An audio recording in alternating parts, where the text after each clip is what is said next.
Kwa nini vijana wengi hawapati ajira?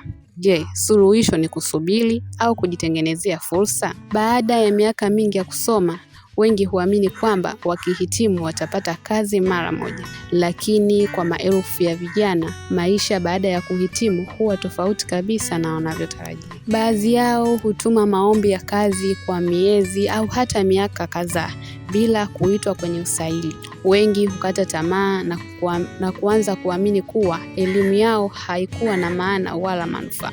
Lakini je, tatizo ni ukosefu wa ajira pekee au kuna jambo lingine tunapaswa kufikiria? Leo dunia imebadilika.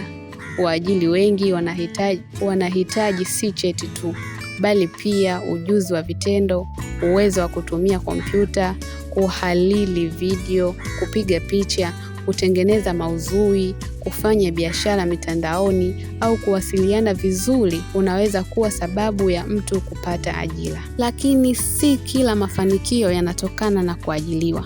Vijana wengi wamefanikiwa kwa kujiajiri, wameanza biashara ndogo ndogo, wametumia vipaji vyao au wamejifunza ujuzi unaowaletea kipato kila mwezi. Hii haimaanishi kuwa kujiajiri ni rahisi. Kuna changamoto za mtaji, uzoefu na ushindani. Lakini kila biashara kubwa ilianza na hatua ndogo.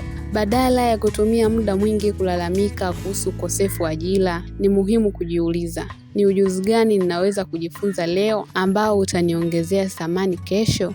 Elimu ni msingi, lakini ujuzi na ubunifu ni daraja linalokupelekea kwenye mafanikio. Je, na wewe unaamini suluhisho la ukosefu wa ajira kwa vijana ni nini? Kusubiri ajira au kujitengenezea fursa? Tuandikie maoni yako. Msomaji wako ni mimi, Zaina Salum.